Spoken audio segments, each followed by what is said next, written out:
Good afternoon, everybody. I'm Kate Seeley, Senior Vice President of the Middle East Institute, and it gives me great pleasure to welcome you to today's panel examining the challenges of combating ISIS in Libya. It's very gratifying to have such a large audience today, given how beautiful the weather is, so thank you very much for your interest. In recent days and weeks, we have seen intense diplomatic and media attention focused on the issue of combating ISIS and al-Qaeda affiliates in Libya. And our expert panel today is going to examine their role in Libya, how they have managed to take control of cities like Sirte, Gaddafi's hometown, and discuss the policy options and efforts to defeat ISIS and al-Qaeda affiliates in this country. On our panel today, we're very fortunate to have with us a diverse group of individuals who are all working hard on this issue. It's a great honor to be joined by the senior Libyan representative in Washington, Wafa Bugaighis. And I also want to recognize the U.S. government official on the panel today, Jonathan Weiner, for taking time out of his very busy schedule to join us to share his thoughts. His colleague, John DeRocher, had to be called away into a meeting with Ann Patterson, perhaps on Libya. And of course, it's always a pleasure to do panels with MEI scholar Charles Lister and Carnegie's Fred Wehrey. So many thanks to our all-star panel for joining us today and for having a conversation, I'm sure, which will be wide-ranging and highly informative. And of course, many thanks as well to our moderator, David Mack, who is a Libya expert in his own right. He's going to be introducing the panelists and running the conversation afterwards. David Mack is an MEI scholar and a former vice president of the Middle East Institute. He's a frequent commentator on North African and Gulf affairs. During his diplomatic career, David served as Deputy Assistant Secretary of State for Near East Affairs, and before that was U.S. Ambassador to the United Arab Emirates, and his earlier assignments included stints in Libya and Tunisia, so he knows North Africa well. So David, I would like to now hand the panel over to you. Thank you very much.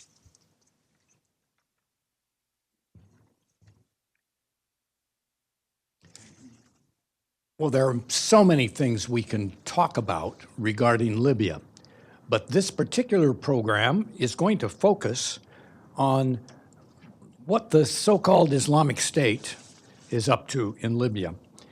And although it has wrongfully appropriated the word Islamic and does not perform most functions of a state, I'm going to refer to it by the Arab acronym Daesh. And there are other people who may call it ISIL or ISIS.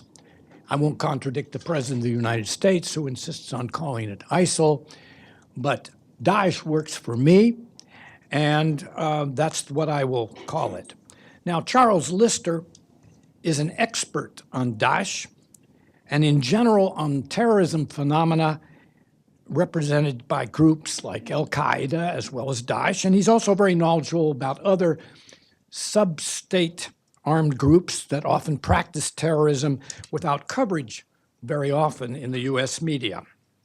He understands the complexities and he brings a strong grasp on the theory and practice of terrorism as illustrated by his recent book on Syria.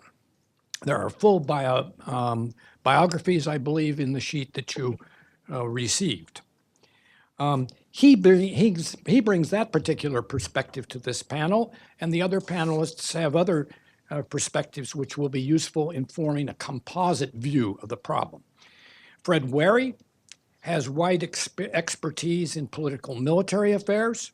He knows Libya well, having served as defense attaché at the U.S. Embassy in Libya and based on numerous trips to the country.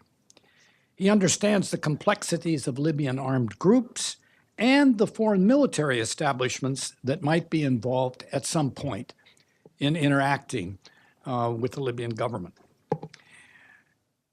Wafa Bugaighis is the chargé d'affaires for Libya in Washington. She's shown herself to be an articulate voice for both the Libyan government of national accord and for the Libyan people more broadly.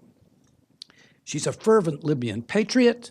She was involved in Libyan civil society efforts against the former Gaddafi regime. She responded to her country's call by accepting senior positions in the Libyan Ministries of Education and Foreign Affairs prior to her current assignment. Jonathan Weiner is Secretary Kerry's special emissary for Libya. He was a key member of Kerry's staff when John Kerry was the chairman of the Senate Foreign Relations Committee. John Kerry brought him over to the State Department, where he performed a number of jobs that might be called thankless because they were really touchy issues. But he showed himself able to apply the very broad principles of U.S. foreign policy to specific circumstances in countries that are important to U.S. national interests. His current assignment as Special Envoy for Libya has been something he's been doing for 2.5 years. And it has made him very aware of the interests of Libya's Arab, African, and European neighbors in relation to that country, as well as the various cross-currents within the Libyan body politic. That's the order on which I'm going to ask our speakers to address issues for about 8 minutes. Then I'll ask a few questions. We may have a little interchange among members of the panel before we open it up to questions from the audience. So we'll start with Charles Lister.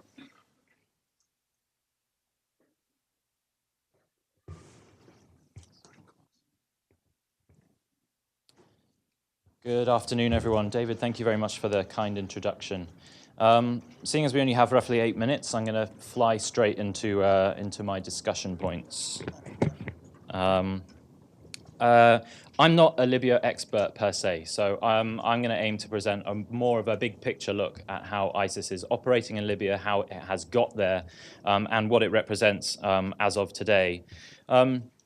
Since ISIS's declaration of a supposed or self-declared caliphate in late June 2014, ISIS as an organization has sought to become a transnational or an international movement. And Libya has become arguably its most important sort of secondary area of operations outside of Syria and Iraq. And it has done so by exploiting Libya's sort of fundamental instability and political failures. I'll lean down, sorry. And it has done so, as I say, by exploiting the political failure, the political vacuum, and the social divisions that have emerged out of Libya since or over the last several years. This is a model of exploiting existing divisions that ISIS used to its own advantage in Syria and Iraq over the last several years. In a sense, ISIS aims to enter into areas where there are already extensive and intense divisions within existing power players and existing social structures. If you look at how ISIS entered into Syria, this is exactly the same model how it entered into Syria in 2013. It's exactly the same model that it exploited in the city of Mosul from 2011, 2012, 2013. There's a variety of open source information out there nowadays that talks about how ISIS learnt local dynamics. It learned, it knew all of the tribal leaders. It knew all of their dirty histories. It knew how certain tribes were against other tribes. It knew how certain militias had a certain history, maybe 20, 30 years prior, which it could use to its advantage to play off against another actor. This learning the lay of the land is something that ISIS has been very well practiced in, as I say, in Syria and Iraq, and arguably it was the key to its entrance and its acquisition of Sirte as it's essentially a de facto capital in Libya today. So what does ISIS represent in Libya today? Estimates in terms of its manpower vary, but arguably it represents between 3,000 to 6,000 fighters. Some estimates suggest as much as 70% of its manpower in Libya is made up of non-Libyan fighters. Tunisians in particular have turned out to be a very significant recruitment tool for ISIL in Libya, as Tunisians have become extremely significant for ISIS foreign fighter recruitment in Syria and Iraq. Again, there is a lot and there's an extensive amount of open source information existing today describing how Tunisians in particular have actually left ISIL in Syria and Iraq in order to bolster ISIL's presence in Libya. The same has taken place with regards to senior commanders who have been fighting in Syria and Iraq. They have, in the last 12 months, some have, at least half a dozen, been deployed to Libya to bolster ISIL's senior command structures in Libya. So clearly Libya is of strategic importance to ISIL's long-term objectives, particularly considering the organization is coming under pressure in Syria and Iraq.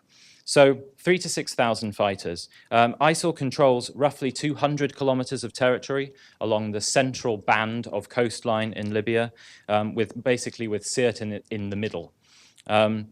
Operationally, ISIS has a capacity to reach over to the Tunisian border, and as was demonstrated in March this year, across the border into Tunisia, as well as into the capital Tripoli and as far east as Benghazi and further afield.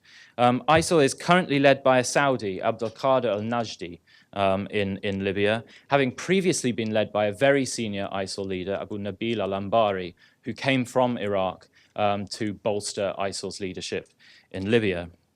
ISIL has demonstrated a capacity for very fast growth. I think back in November, the estimate back then was roughly 1,500 to 2,000 fighters were within ISIL's ranks in Libya. And as I say now, the high-end estimate suggests as much as 6,000, although I suspect it's probably 3 or 4.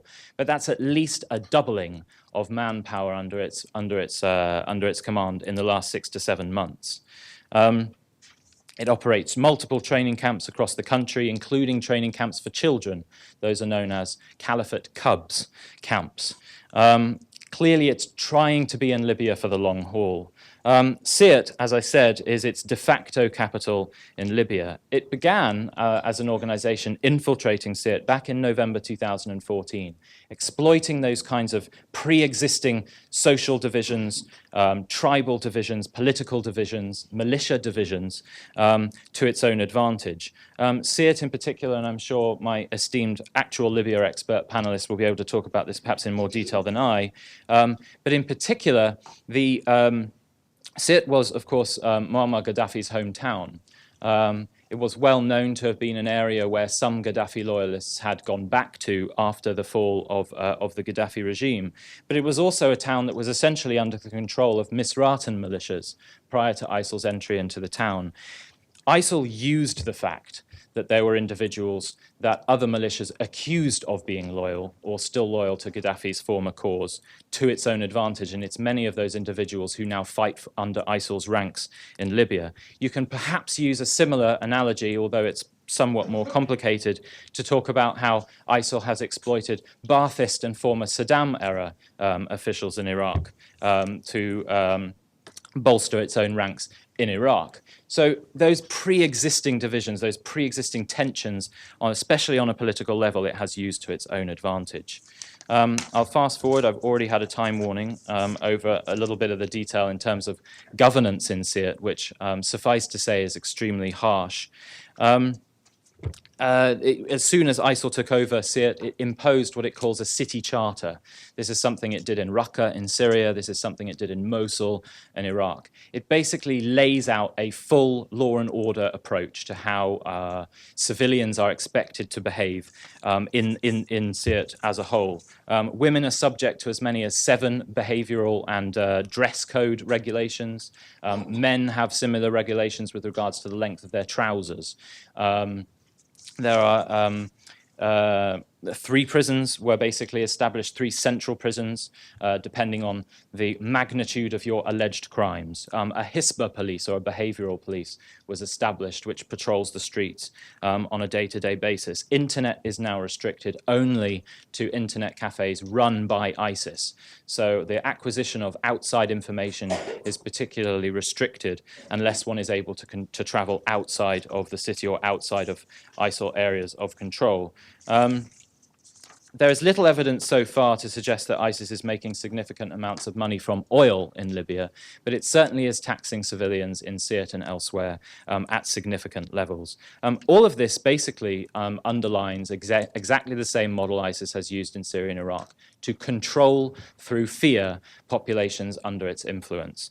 For that reason, and I'll briefly turn to the counter-ISIL efforts or discussions with regards to Libya, I would actually advocate in this current phase, not rushing. I think there is a significant impetus within political discussions these days to rapidly bring the fight to ISIS in Libya through local forces, but also the deployment of special forces from the US, from France, from the UK, and from various other Western countries.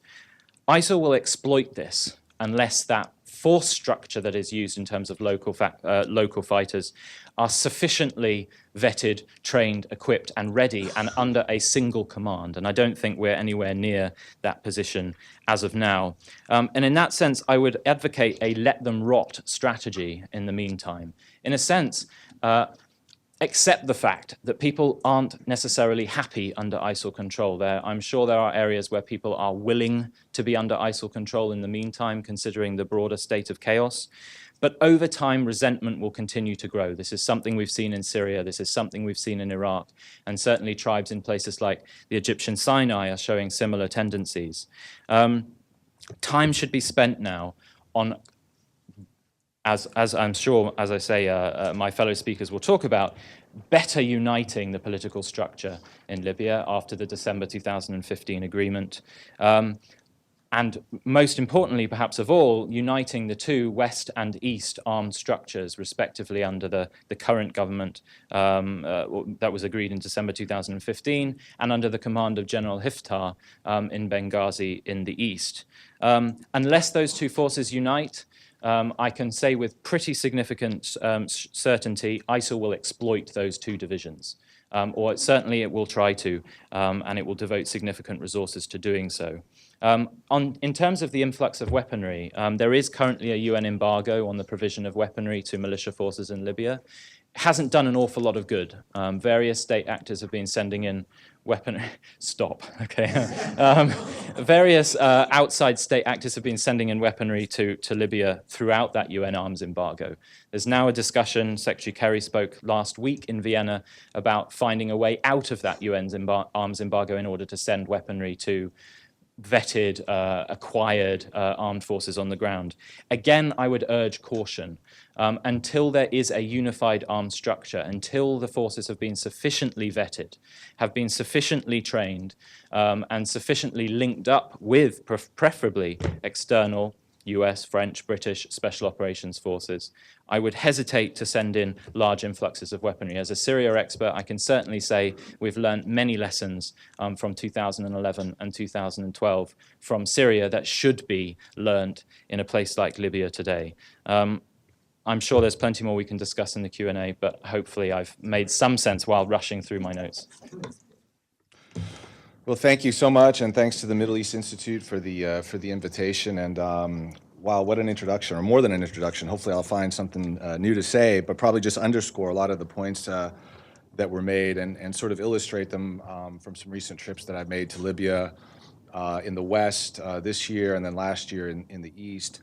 I think when we look at the Islamic State, we have to sort of understand this fusion between foreign and indigenous elements. That there's a long legacy of jihadism that the Islamic State builds upon, and that in some sense we're seeing a generational evolution of jihadism in Libya, and these intense debates among jihadists about the nature of the state, the caliphate, the acceptance of governance.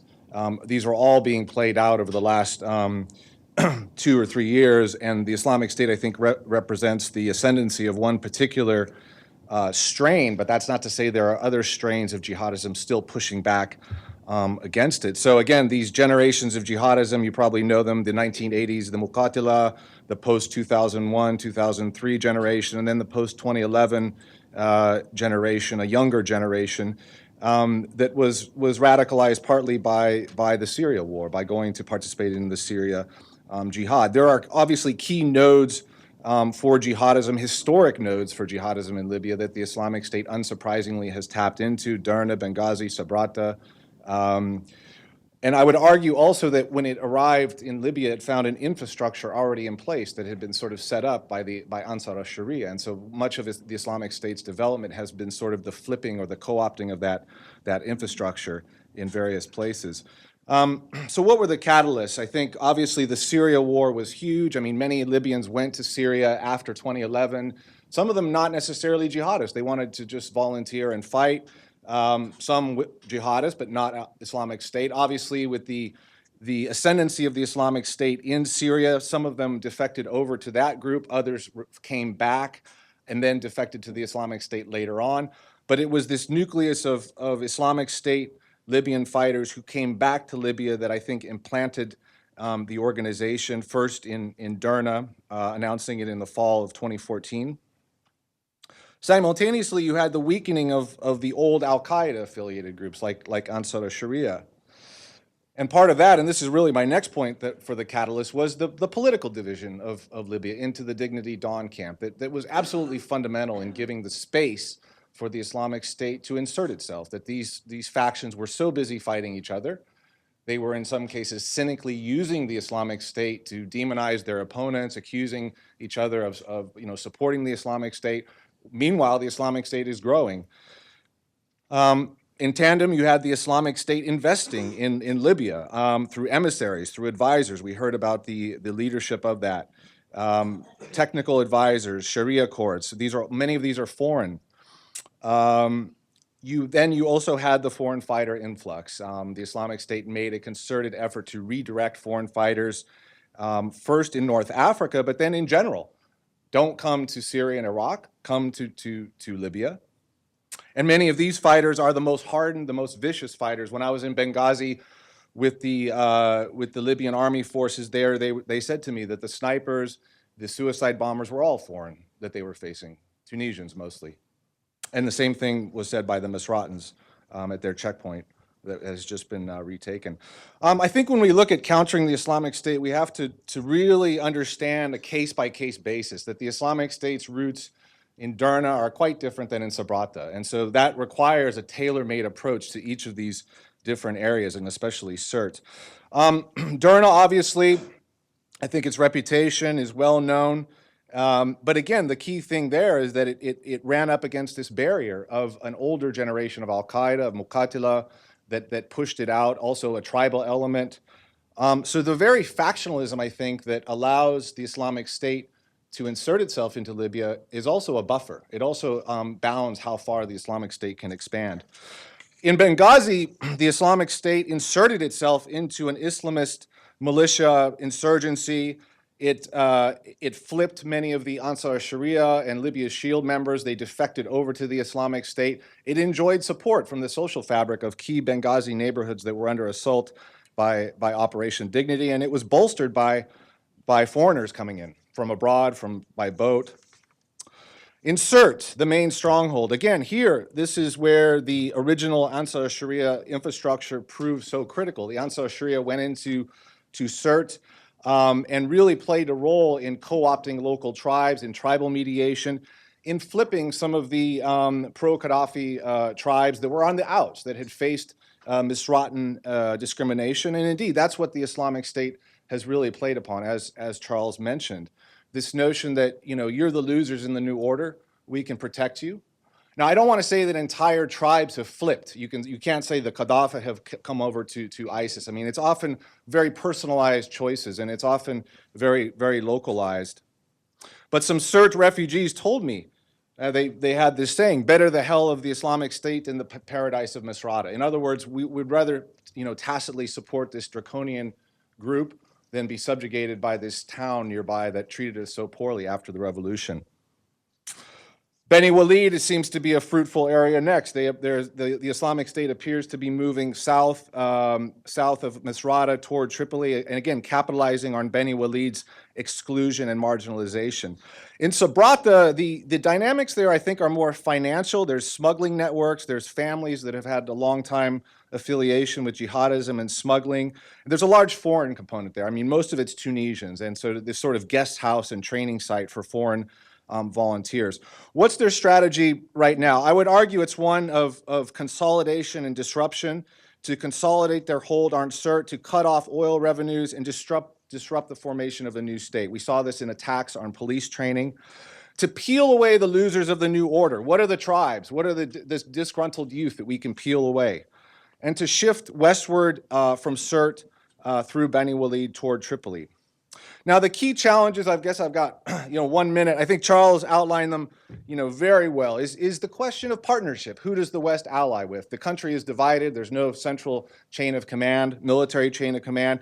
And the great risk that the U.S. and others face is identifying local partners, the risk of working with militias against the Islamic State, that could further fracture the country, reduce the incentives for reconciliation. So counterterrorism must reinforce the long-term building of inclusive governance. There's the enormous challenge of rebuilding the police and the army, and I think the fight against the Islamic State should be a platform to do that. So as I see it, there are 3 options for going after the Islamic State. There's Western CT, direct action plus air power, no involvement by locals. This is untenable. We know this from experience. There has to be a local element. The second option is the West plus local enablers or allies, meaning militias.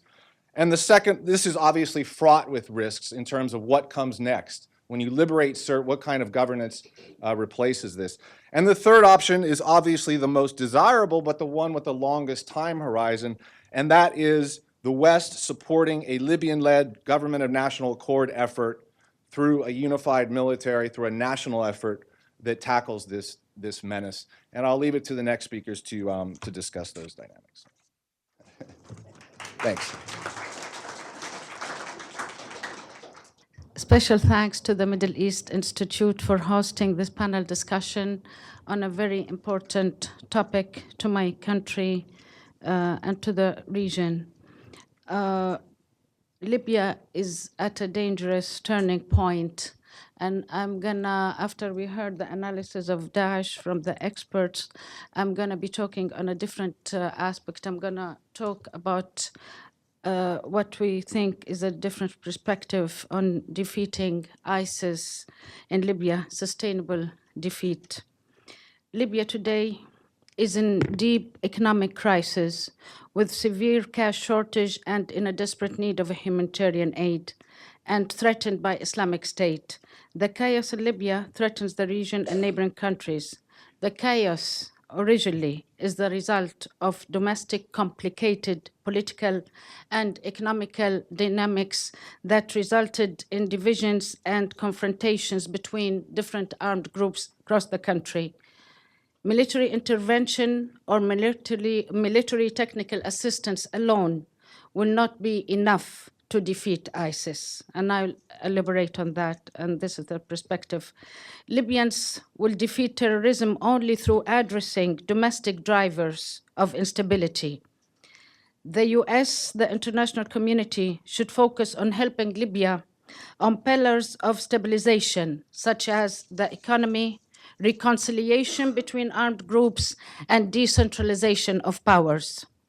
The most effective response to the rise of ISIS in Libya is the construction of an accountable Libyan state with an effective security sector. Without an accountable Libyan state, the war against Daesh or other extremist groups will be endless in Libya. This is not to say that nothing can be done against ISIS in Libya in the short term. Quite the opposite. The anti-ISIS fight could strengthen the political process and vice versa. For instance, efforts right now by the Presidential Council to create a military joint command to fight ISIS can both help the security situation and strengthen the political process. Moreover, new Libyan government should be supported to resist threats by militias and help the central bank and government push back against their demands and put constraints on spending on their salaries. Not only that, but according to the political agreement, militias should be dismantled and reintegrated on individual basis, either in civil or military sectors. It's also essential for the government of national accord to reconcile with the forces dominant in eastern Libya, namely the Libyan National Army. The international community should help in devising a proposal for reconciliation, acknowledging the Libyan National Army's role in defeating terrorist groups in the East and acknowledging the sacrifices of the Libya in the East is paramount to reconciliation. The US and the international community should support Libya through different policy aspects we see. In terms of priorities, the economic crisis should come first, as failure to resolve the economic crisis will further exacerbate the humanitarian crisis, increase organized crime activities, and promote the growth of ISIS. Second, political reconciliation is crucial to make Libya's institutions work. Third, the US and the international partners should act on regional drivers of chaos in Libya. Acting on these pillars will help address the two most pressing concerns in Libya, namely security and counterterrorism on the one hand, and illegal immigrants on the other. The idea is, given Libya's chaos and insecurity, the response of the international community should not be to put security first and focus on supporting government to build its forces and control its borders. This strategy has failed before, and I was witness to that as I was Undersecretary for Political Affairs and responsible for many of the security initiatives offered by many countries around. And since Libya's insecurity is the result of complex interaction between complicated political, economic, and military factors. In conclusion, the US and the international community should not see Libya purely through the lens of counterterrorism and should not take a purely technical approach focused on building capacity, equipment, arming, etc., even though they are important. But in order to achieve tangible results, sustainable results, the partner states should help the new government tackle economic crisis, step up reconciliation, and help develop functioning institutions so it can absorb the support offered by the international community, so it can absorb the training offered, so it can observe whatever is offered by the international community. To grapple with these problems, very high level of political, diplomatic efforts is more important now than ever. Thank you.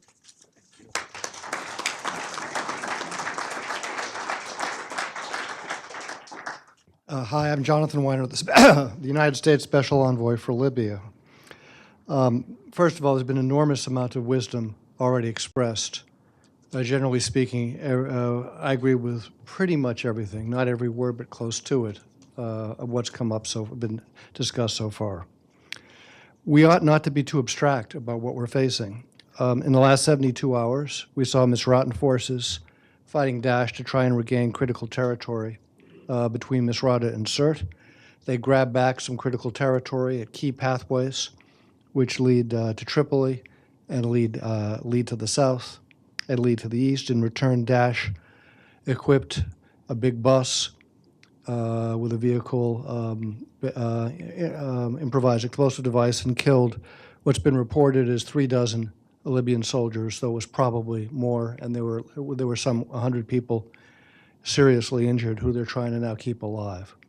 This battle between Libyans and Daesh, and I would differentiate them because Libyans are people who believe in a country.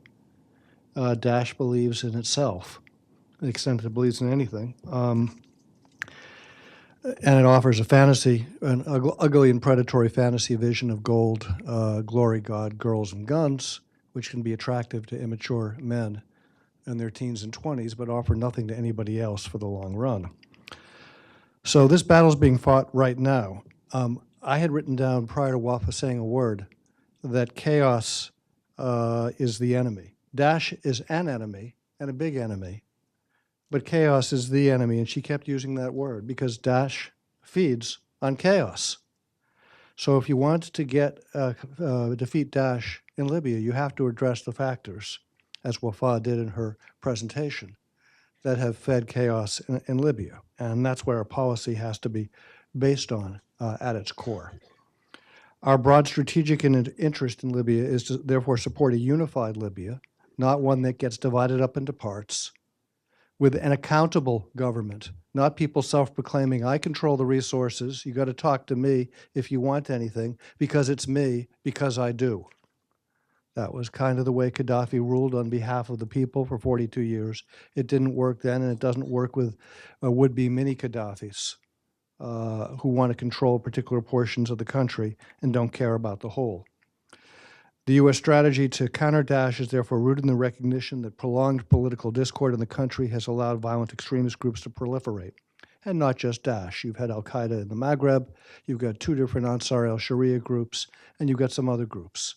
When you have ungoverned or undergoverned space, it's a great opportunity for bad guys to make mischief and for foreigners to come in.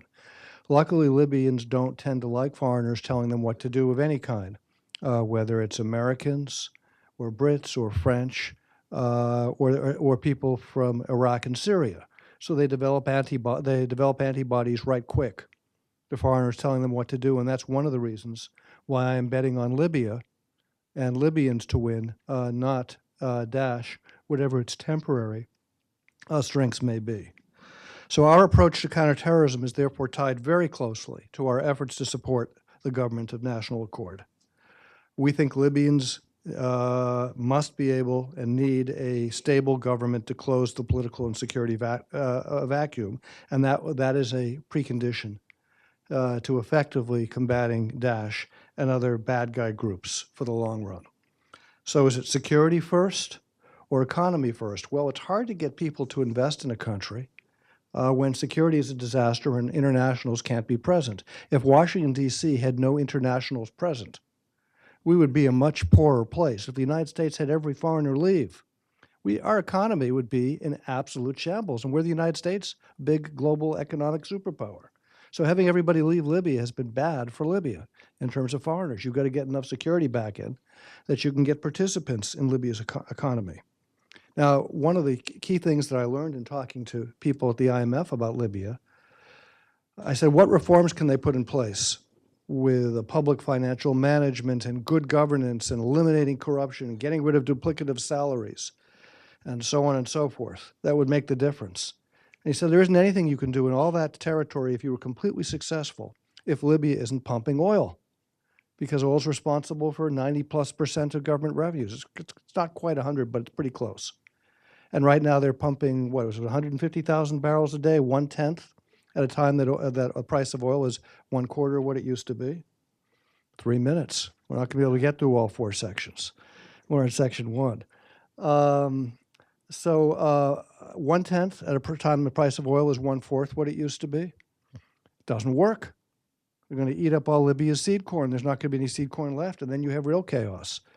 So the current economic problems and the security conditions are intimately interlinked, and they're interlinked with the political. So we keep looking at security and what we're going to do about Daesh, and will we continue airstrikes? Well, we've had 2 so far against terrorists.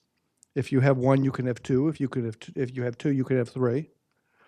We've done training and equipping of Libyans in the past, or offered it, and done a little of it. We're going to offer more.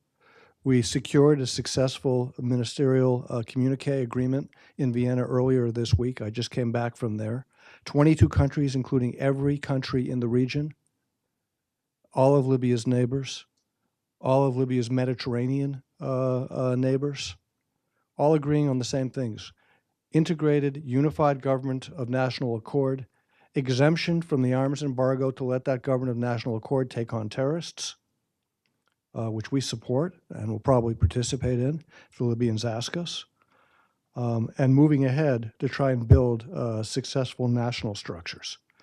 On the economy, clearly there's a liquidity crisis. Some of that's hoarding, and we need to get through it.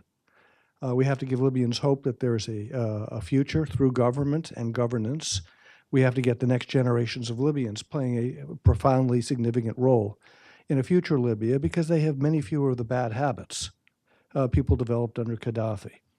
And I see hope as in connection with incoming generations who have fresh ideas and who, like people everywhere, believe in their own country and want to see a place they can live in.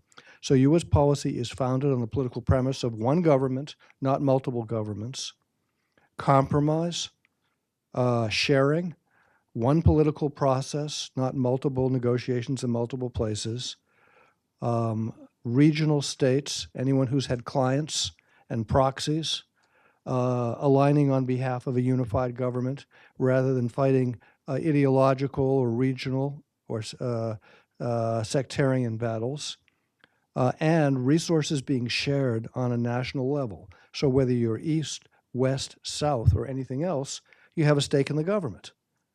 Those are pretty core principles. It's very simple in the end from this complicated problem, what your goals are.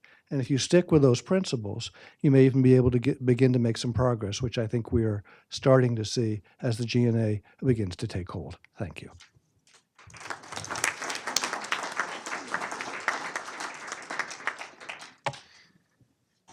Okay, my thanks to all of our panelists. And how are you hearing me well in the back there? Okay. I'm going to go through I'm going to ask a question of each one of our speakers, roughly in the order that they came up here. Then I may ask them to question one another a little bit about some points. But let me start with Charles Lister. Charles, your description of Sirte doesn't make it look like a very fun place for a Libyan to be living, but I wonder, is it a place where Daesh can feel safe? I mean, this is not Raqqa, it's not Mosul. It is it's very, very close to the seaborne air assets of NATO countries. There are these Libyan factions that have been described quite well, I think, by Fred, that threaten Daesh in one way or another. Do they really see this as a place where they can build a caliphate long term? Honest answer is I'm not convinced, but it's the best bet they've got for now. It was the best opportunity they had from late 2014 into 2015 to acquire a solid territorial foothold with links further and elsewhere along the coast and further south. As I said throughout my presentation, I'm not enough of a Libya expert to say everything definitively, but from what I can see, they've made attempts to go further south. I think for sure in terms of recruitment, there is indications that they're acquiring foreign fighters, not just through Tunisia, but also from more on the, further in the African continent. So I think Sirte is going to be their bastion. I have fairly little doubt that there will be a fight for the city at some point. And ISIL, knowing how they operate elsewhere and knowing the fact that they appear to be being led in Sirte by commanders who have come from Syria and Iraq, they will seek to sow as many divisions as they can within tribes, within rival militias, within other communities, so as to prolong their control of Sirte and its surrounding areas for as long as possible. Then, of course, what happens after that, we have to wait and see. I don't think it's a coincidence that ISIS has demonstrated in March this year its capacity to spill over into Tunisia. I don't think it's a coincidence that we've seen ISIS slow down or reduce the amount of kind of mass executions that they've carried out. Human Rights Watch released a report recently which said that they've documented, I think, 49 executions in Sirte. It's actually quite a low number for ISIS, believe it or not. And I don't think it's a coincidence that we've seen that relatively low number, because I think, as you suggest, they probably are aware of the potential dangers they have there coming into the future. If they feel under pressure, we will see more killings. We will see more spectacular attacks. Probably oil industry further south may come under attack, and we'll see more mass executions. But I don't think we're there yet. Right now, we are in that city-building effort, not necessarily a caliphate, but we are in that city-building effort that we've seen replicated elsewhere in Egypt, in Syria, Iraq, and elsewhere. Fred, let me ask you to pick up on that. How successful do you think Daesh can be in building the kind of quasi-state structures there that it has in Turkey and in Syria? After all, there's got to be a lot of competition, not only from other Libyan factions, but from this new government of national accord. And I just question how much in the way of financial reserves Daesh could bring to bear in trying to attract Libyans and other fighters. I realize there's a big reservoir of potential fighters elsewhere in Africa, in Tunisia, and so on. But what are the practical constraints on Daesh, and how would it be possible for the combination of the Libyan government of national accord and international partners to compete with them?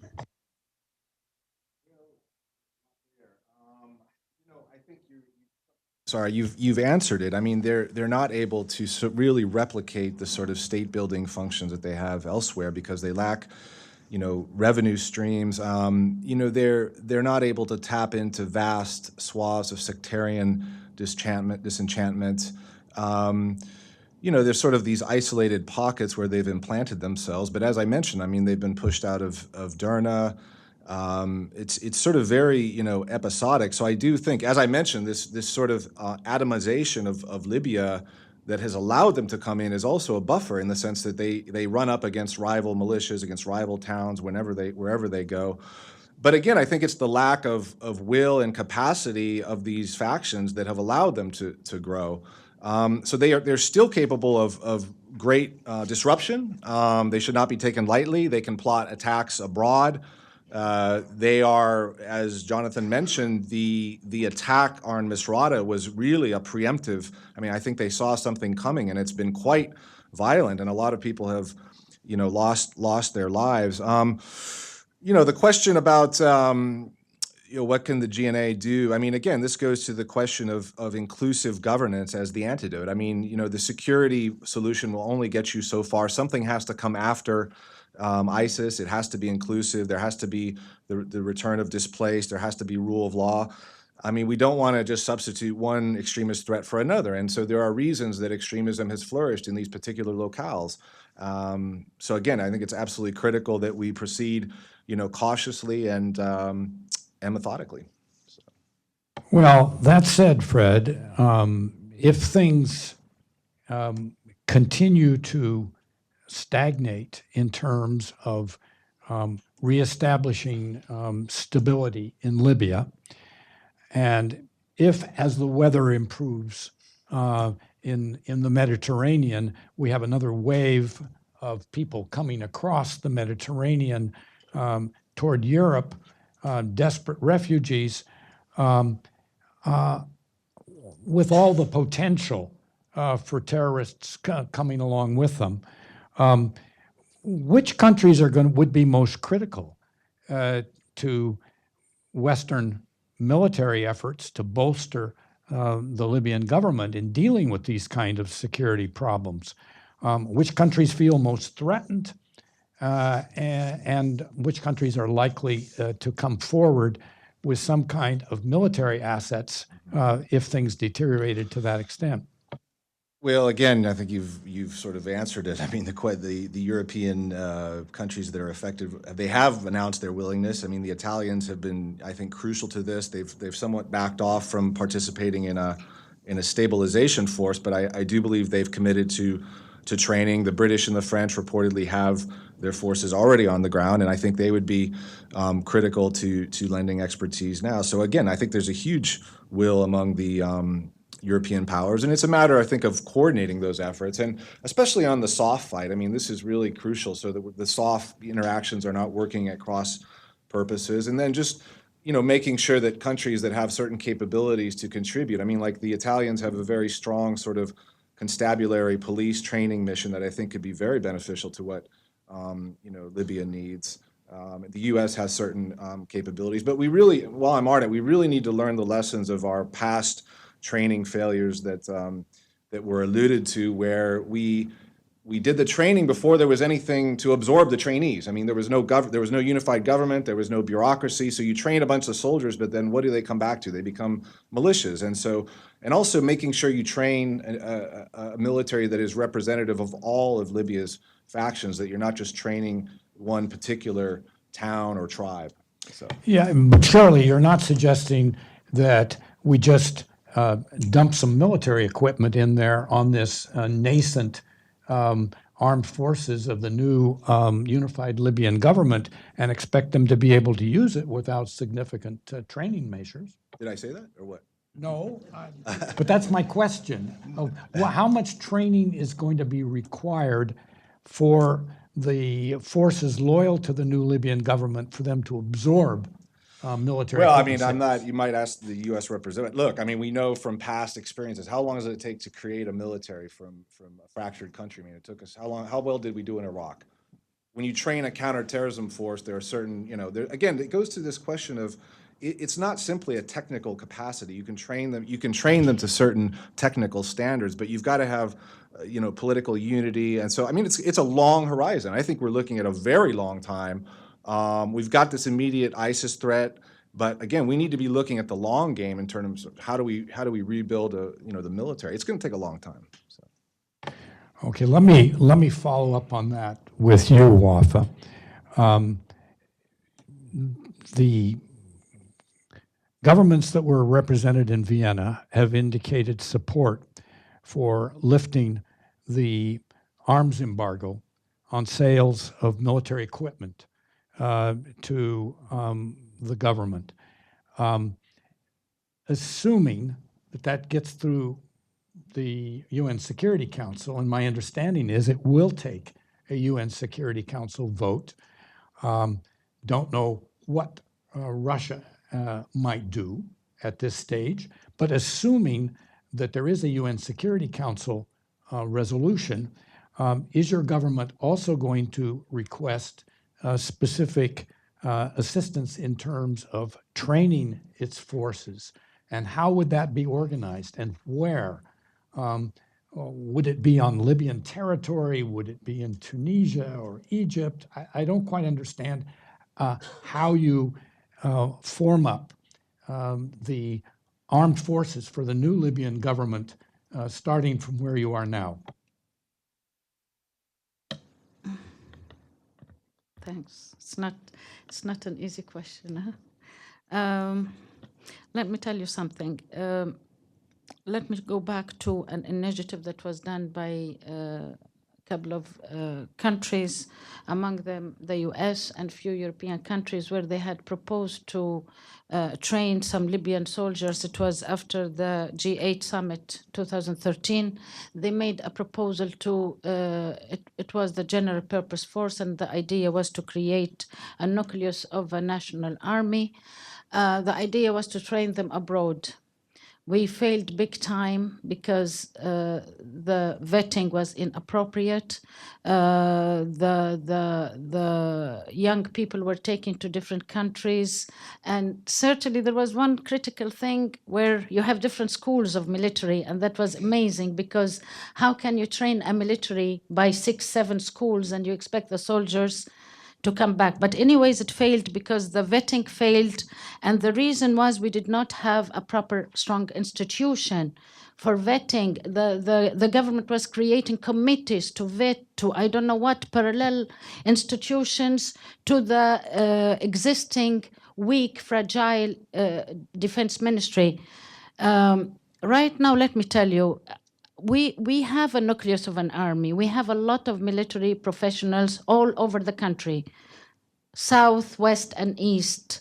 We have many different ranks. I mean, the military institution existed during Gaddafi time. It was just like any other fragile institution in the country. We had big, massive military capacity, as you know, during the revolution, when the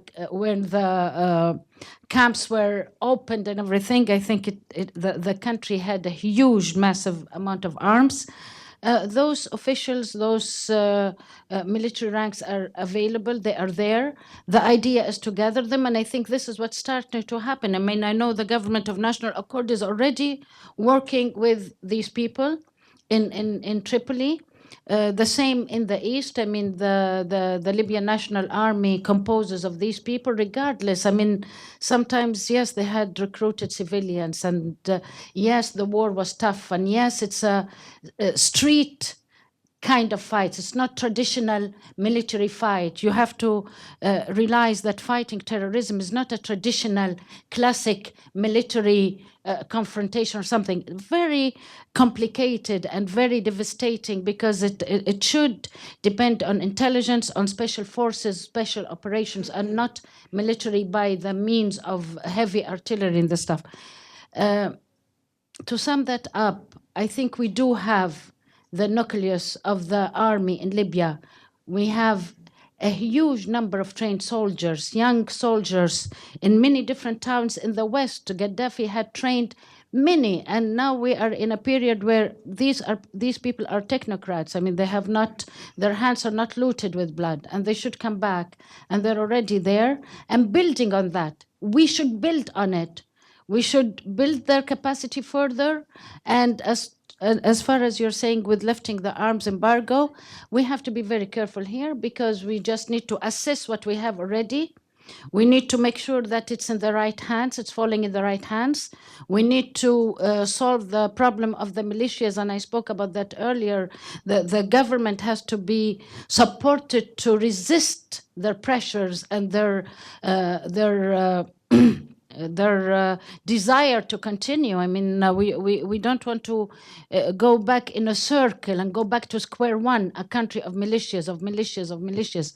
We need to convince these young people, and I wished many times that this will be in one of our resolutions, one of the UN Security Council resolutions, that it's the duty of the Government of National Accord and the international community to support us on that. They should be given incentives. DDR programs should be starting in parallel, and only at that point we can see a proper army being formed and assessing what we have and what is needed. And I think the Government of National Accord will be prepared at that point, once there is a reconciliation between the armed groups across the country, will be prepared to make its proper requests. Wow, thank you for that, Wafa. And I want to apologize for jumping over the very, I think, well-considered order in which you presented the issues that this government has to face. You said in your prepared remarks, of course, that security couldn't come first, that you had to start with getting the economy going, having political reconciliation, and you specified reconciliation of the Government of National Accord with the Libyan National Army in the East. So I want to recognize that you have a kind of a well-thought-out approach to that, and I didn't mean to distort your views by getting you on to the military preparedness and rebuilding the military topic, but you did that extremely well. Thank you. Jonathan, I want to come to you last here, noting that some of the things we indicated, the U.S. government indicated following what seems to me to have been a very successful meeting in Vienna, was that we were going to be prepared to be quite forthcoming in support of a wide range of support for the Libyan Government of National Accord, in effect saying that if they would form themselves up as a partner, we would be there to partner with them. But I really wonder to what degree this is going to have the necessary level of support from the Congress of the United States, which hasn't shown itself to be notably enthusiastic sometimes for all the things that need to be done. To what extent do we need to build more support within the United States? And particularly, even though there were, as you noted, all the governments in the region signed on in Vienna, in the past, it's been my impression that we haven't had wholehearted support for the idea of the international community getting behind a single government. And I wonder to what degree this issue needs to be higher on the agenda of our relations with Egypt, for example, in terms of making certain that the international community carries out the kind of high-minded pledges that it made in Vienna. Thank you very much, Ambassador Mack. We were talking with Egypt about Libya all week this week, probably most of last week, and probably much of the week before. You forget when you continue to have conversation after conversation with one another. Getting alignment among all of the regional players, all of the neighbors and regional players, as well as the European neighbors, has been at the core of our policy for the past several years. Libya can't afford to get divided up by people with different interests, fighting with one another. That's part of what leads to the chaos. If you've got one regional state supporting one player and a different regional state supporting a different player, that's just not going to work very well for Libya. And I think everybody understands that. Egypt, United Arab Emirates, Qatar, Saudi Arabia, Sudan, Chad, Niger, Algeria, Tunisia, Morocco. I hope I've not missed any of the North African and regional players. Jordan, I did miss one, as well as United Kingdom, France, Germany, Spain, Italy, European Union, Arab League, African Union, all signed on to this communique, which is a full-throated endorsement to the Government of National Accord. The way I think about it, it's a bit like water hydraulics. I don't know if there are other kinds of hydraulics, probably are with other fluids. You can't predict where an individual particle is going to go when water is flowing through something turbulent. That's the core of chaos theory, right? But if you dig a trench, most of the water is going to go down that trench. And if you turn into a channel, more of the water is going in. And then after you dig the channel, you then coat the channel, and you then start putting in filters and a variety of things to get that water to be looking good and useful for more purposes. So what we're doing with the Government of National Accord is we're trying to create a channel for national unity and reconciliation, and for building the institutions Libya needs, for building enough stability so that the economy can come back, they can pump oil, which Libya needs for Libyans, distribute the wealth fairly, equitably, in a way that brings people in, and take advantage of Libya's natural resources to rebuild the country. That's what we're trying to do. And I think we've made a lot of progress. There are still a lot of problems, but we're making progress. And the more progress we make, the more Libya will be able to take on Daesh, as the vast, vast, vast, vast majority of Libyans want to do, and push it, reduce it, and then push it out. It's happening already. You see fighting against them in Derna. You see fighting against them from Misrata. You see fighting against them in Benghazi. It's not like nothing is happening to push them back. They have less territory today than they did 6 months or a year ago, and they're going to have less territory again. This is not a native phenomenon. It is a Iraqi-Syria phenomenon that's being transplanted into Libya, which was welcomed in by some native extremist elements, some of whom then said, we don't want them. You had extremists in Derna for a long time. They didn't like being told what to do by foreign extremists and kicked them out. So the Libyans are difficult. Wafa Bugaighis is not difficult. She's very sensible and dynamic and easy to work with. We love working with her. But Libyans overall can be quite fractious.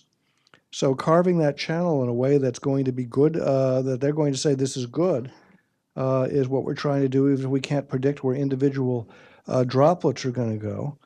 And if it's going to, and even though it's going to take time, which it is, and it will. Thank you. Thank you. I'm going to take questions from the audience. Oh, yes. I'll be willing to take some questions from the audience. So raise your hands. I've already seen a few of you with their hands up. I suspect there'll be more questioners than I'm able to get to. When I call on somebody, would you, number one, introduce yourself as to your name and affiliation? Number two, ask a question. Don't make a statement. Keep it short. End with a question mark. All right. Let me start in the middle there. Jason. And wait till you get the microphone, please. Well, always a pleasure to hear such an all-star panel, but particularly to take instructions from a good old friend, Ambassador Mack. So I'm Jason Pack, founder of IONISISInLibya.com. And I agree with the broad outlines of the panel. ISIS is no doubt a symptom of the maladies of Libya's implosion post-2011 and not the cause. And of course, as Charles started off saying and Fred commented, without a bona fide anti-ISIS coalition, it will be impossible to make real gains or sustainable gains in CERT. So my question is, in a way, following up on David's last comment, those actors who support other factions, such as General Haftar in the East or others who don't want to be a part of this anti-ISIS coalition, it's all well and good to sign communiques. What can be done by the international community to incentivize concretely? I think sanctions and pressure on other areas are crucial. So what are concrete proposals, and I ask this to the whole panel, that can make people fall into line, both regional actors and different militias on the ground, to march into the channel that you've described? Jonathan, let me ask you to start by addressing that, and then I'll ask other members of the panel to jump in if they have particular comments. Well, to start with sanctions, sanctions, of course, are intended to respond to global and national security threats of various kinds, and they have to be legally justified. We've sanctioned the Speaker of the Parliament of the government in Libya we recognized prior to the GNA, after he undertook a series of activities to prevent people from voting, which included substantial threats of violence and intimidation when a majority was ready to support the government of national accord, not just a majority, but a supermajority. Over 100 out of 150 roughly participating members were ready to go, and he prevented it from happening. We sanctioned him. We sanctioned Khalifa Guale, who threatened essentially to imprison or inflict violence on anyone who participated in the government of national accord's entry into Tripoli. After Guale got sanctioned, he wound up leaving town. He lost protection. He lost financial resources. The central bank channeled all of its authority to the government of national accord and ceased responding to requests from either of the vestigial legacy governments. So that was a very profound economic shift, which I'm sure had its impact. Now, recently there was an effort to sell oil illicitly by the self-proclaimed Eastern National Oil Company, self-proclaimed because it was supported by Aguilar's House of Representatives, but not responding to the government of national accord. We got a designation by the UN to declare the oil seizable, and the government of India, it was an Indian-flagged vessel, called the ship's captain up and said, turn the vessel around. The ship's captain cooperated. The oil was unloaded, and the oil was no longer susceptible to diversion.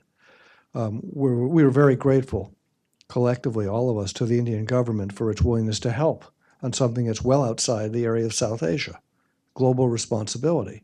We had a unified global approach. All UN Security Council members said yes, and not just the typical 3, but the full 5, fully cooperated with one another, just as Russia and China participated, and I should have mentioned that, participated in the Vienna communique. Very important to have all 5 on board and to have all 5 feeling that they're pulling together on behalf of the same goals. So I mentioned Egypt before. We work very, very hard to try and consult with Russia and China as we go along. Here, Russia had some complaints about how all of this came to be. Without going into all of that history, it's worth noting that they have them, and that alignment there is tremendously important too. So after that, what happened next? Did the Eastern NOC say they were going to continue to move oil out because they had every right to? They sure did. And then they heard there was a possibility that the participants in doing that might wind up getting sanctioned as well, not just the oil, but the individuals. I don't know whether that had an impact on them or not. I do know that there was a deal cut in the last 48 hours between the Eastern NOC and the Western NOC. And if the Eastern NOC agrees to the Government of National Accord's authority, and the Government of National Accord says they're part of the NOC, then they are. So there's reconciliation, integration, and action with a mixture of sanctions and reconciliation. Do we want to sanction anybody? We don't want to sanction anybody. We don't want Libyans to have to be told what to do by us or anybody else. But if they're not coming together and unifying, you have to continue to carve that channel. So that's how to use sanctions. It's as a signaling device and a tool to try and get people in the right territory and then to back off whenever you can. Thank you. Thank you. Let's get a microphone to the gentleman over here.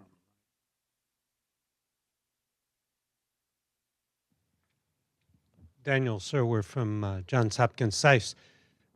Jonathan, you just answered part of my question, which is, to what degree does the GNA control things at present?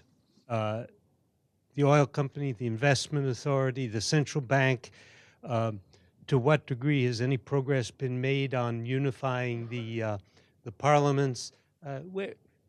Where are we in this process?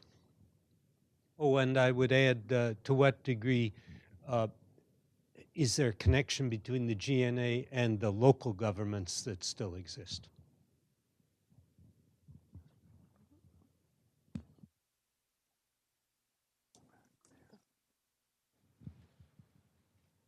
Yes. Okay, very good. It's a work in progress, of course. The central bank that controls all of the foreign exchange, all of it, that's been based in Tripoli, exists under, at this point, the authority of the GNA and undertakes no activities that aren't in alignment with the policies and approach of the GNA. Central banks have some independence, but it's still aligned. The role of the one to the east is still hard to assess. I was very disturbed last week when I read in the Wall Street Journal that they were intending to hire a safe cracker to break into a safe in Benghazi and take out Gaddafi-era gold coins with Gaddafi's visage on them and melt the coins down so no one could see it was Gaddafi's face, because that reduces the value of the coins in Libya, even if it would increase the value to coin collectors. I thought that was very disturbing. I thought only criminals broke into central bank safes, and that kind of thing only happened in movies. But here it was being discussed in Libya right now by somebody who purports to be a central bank governor. Very disturbing. Reports of large amounts of currency being printed to be imported into Libya. I don't know whether those are true or not. Very disturbing. It's a work in progress. Libyan Investment Authority has said we support and back the GNA, and most of their money is tied up still anyway, which is a good thing in light of Libya's instability. The national oil company we just discussed. So it's a work in progress. It's a channel being carved, as it were. In terms of the localities, the Government of National Accord's ability to directly control things is quite limited, but most towns and cities in the United States don't take their direction from President Obama or Vice President Biden. They go about their work under existing arrangements. Very few of us take guidance from the top officers of our country. The system kind of works. So the question is, who's exercising authority and jurisdiction where? And as I've said twice, I'll say it a third time and try not to repeat a fourth time, it's a work in progress and very hard to say. But if people agree to accept the authority of something, then that authority is accepted. So the process is as much a state of mind and a political one as it is anything else. What has to happen over the next few weeks is the Government of National Accord has to use its authority very wisely, working with the central bank in particular, to secure sufficient liquidity to get resources on the ground, currency on the ground, and purchasing power through things like letters of credit to get goods imported, so that there's enough stuff in Libya through Ramadan so people feel, yeah, our needs are being taken care of properly. This is what I believe Wafa Bugaighis was referring to before. That is the most important immediate thing they have to do, and they're working on it. And I hear from some people that there's going to be real progress over the next couple of weeks, just in time, and other people who are tearing their hair out and saying it's not going to be enough and we need more emergency measures. But are they focused on it? Yes. And is it critical, as Wafa Bugaighis says, it's absolutely essential. Thank you. That's been a great discussion by a couple of our speakers about couscous and sanctions, which I appreciate. I'm going to ask to get one more question out here at least from the gentleman there. Go ahead. Thank you for the presentation. I'm Eric Goldstein from Human Rights Watch. Of course, ISIS is awful, but since 2011, the various militia have probably been responsible for far more abuses. If there is, those who are talking about a selective lifting of the arms embargo assure us that there will be vetting. I'd like to hear from any member of the panel who can explain how the vetting will be credible, who's going to do it, who has the intelligence, to ensure that the arms don't go into the wrong hands. Thank you.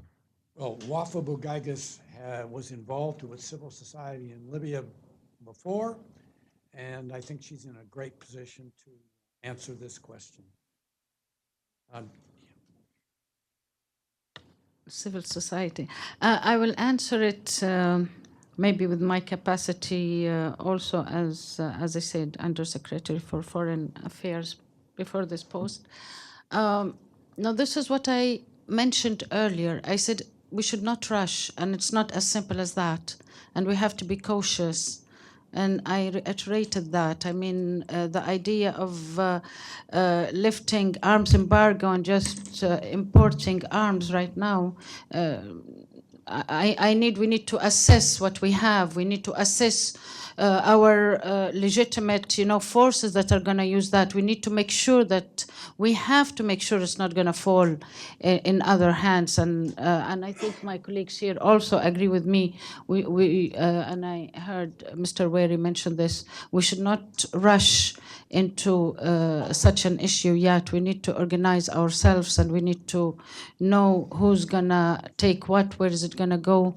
Otherwise, and I pointed out that previously we had a huge amount of arms, and there is a lot of smuggling, there is a lot of organized crime, smuggling arms, selling arms in the country. Beside ISIS, we have a huge organized crime network in the country and huge amounts of arms going in and out. So we need to be cautious, definitely. I mean, and I think this is what's going to happen. Thanks. Thank you. I'd like to take, let me take one more question from the lady in the middle, and then I'm going to ask all four members of the panel to leave us with a final thought in 1 or 2 sentences what the takeaway from the program should be in their mind. Go ahead, ma'am. My name is Amanda Cadlick. I'm with RAND. Sorry. Can you hear me now?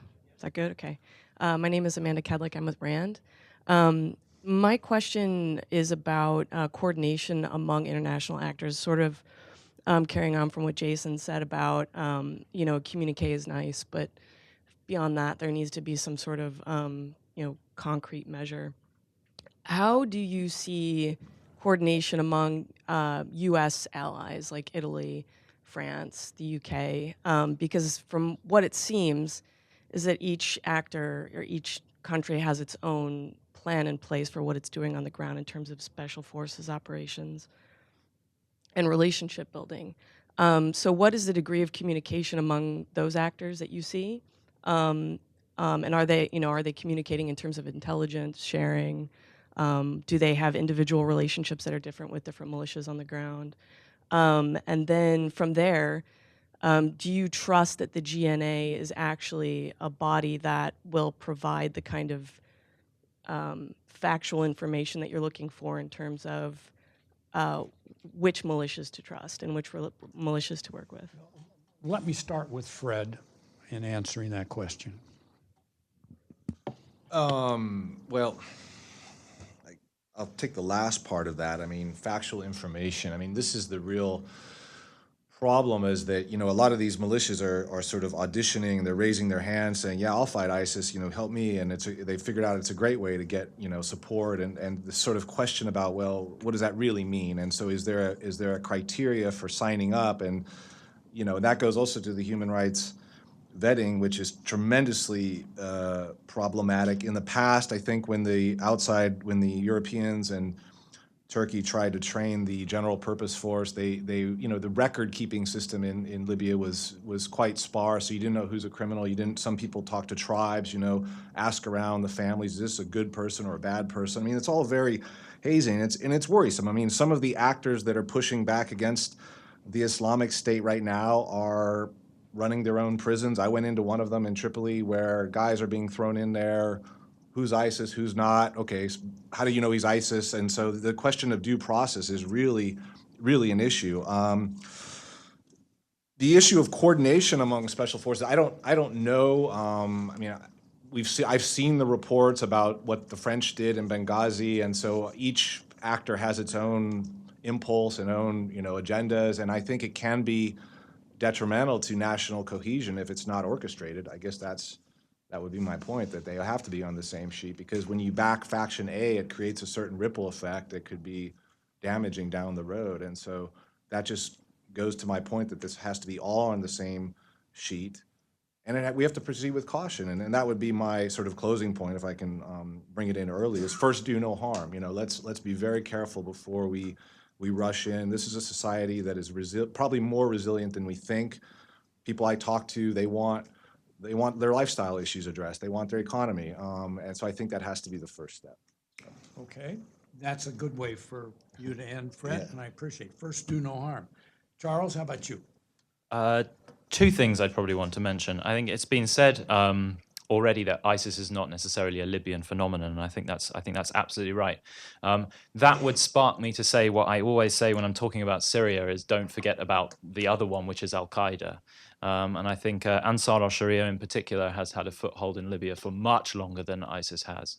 Ansar al-Sharia's main Libyan branch is intensely connected to Al-Qaeda's central leaderships, both in the region and further afield. I think last year there was a conference held between basically every single Al-Qaeda-linked group in North Africa and all the way as far south as Mali in Benghazi, and that was coordinated by Ansar al-Sharia. Talking in an ISIS panel, I will say don't forget about the other jihadi enemy, which I would say has much more of a historical foothold in parts of Libya. The second point on train and equip, if I was, as someone who works on Syria, to say there is a parallel, the train and equip mission in Syria that is best known is the CENTCOM one, which spectacularly failed. That failed because there was a refusal to understand and acknowledge the reality of local dynamics, the reality of what people's priorities were. So if I was to draw a parallel to Libya, I would say, don't make any train and equip mission only about ISIS. The whole broader long-term context of Libya has to be taken into account. And secondly, by extension, the train and equip mission that has worked in Syria, or I would argue has worked, is the one managed by the Central Intelligence Agency and coordinated with regional governments. That took 18 months to find the first genuinely reliable vetted forces. That still exists to this day. Over 50 armed groups have received that vetting, training, and equipping process since 2012, 2013. And 2 out of 53 on my count don't exist anymore. It's a remarkable success rate, but it does go to show how long it takes to conduct a process like this, and how important that process was in succeeding in actually acknowledging the local dynamics. That was the primary reason for its success. So again, to sort of reiterate, I think what I said and others have said, it takes time. Don't rush a process like this. If you rush it, it will fail. Wafa, would you like to just leave us with a couple of final thoughts? Yeah, just one thought. We recognize that the process of unifying the whole of Libya and securing it is going to be a long process, and the situation will probably still get worse before it gets better. But my message here is for the international community, for the US government, with gratitude for their high diplomatic and political efforts so far, and to Jonathan in particular, who's been doing a lot of traveling and a lot of hard work, and we communicate sometimes around the day and around the hour. But my message is for them to maintain the momentum and help in coordinating efforts for reconciliation. We need more and more and more reconciliation. We need to, invent proposals and initiatives, and that will be the key for unifying Libya and for reaching peace. Thank you. Jonathan. Thank you. I know it would be much better for me to wait until President Clinton or President Trump takes over and leave them with a Libyan problem and divest myself of it. That would definitely be better for my physical and psychological well-being. There's no doubt of it. I'm not convinced, however, that it would be better for Libya to just wait, including on the issues we've talked about. Don't do things until you know what the results are going to be. Be very, very, very afraid, not just very, very careful. Sure.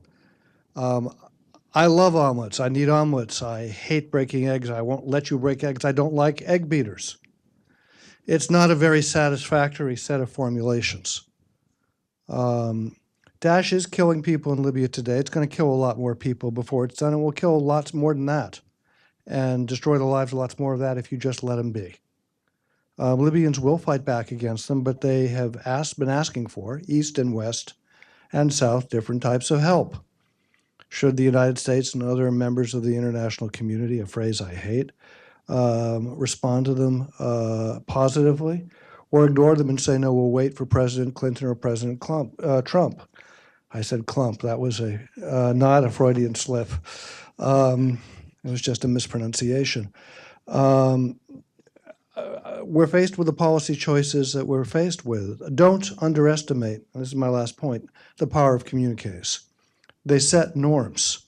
They establish norms, and you can then measure conduct against norms and build activities based upon norms that have been set.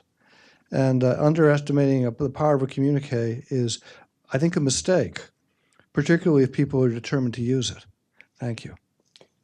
And let me just say one thing as the moderator and somebody who's been involved in Libya since I went there as a young diplomat in 1969. The whole history of U.S.-Libyan relations is one of some rather brief periods of very intense involvement, often violent. Our war against Tripoli in the beginning of the 19th century, our bombing of Tripoli and Benghazi in 1986, but also some brief periods of very benevolent involvement, helping Libya become an independent country after the Second World War, when other people would have just turned them back to the Italians, and also the role of American oil companies in helping Libya become prosperous after it had been one of the poorest countries in the world. But basically, if you look at the whole history, it's been long, long periods of neglect. And I hope we are turning that around now, and that we will be more closely involved in helping the Libyans have the kind of future that they deserve. And please join me in thanking our 4 panelists.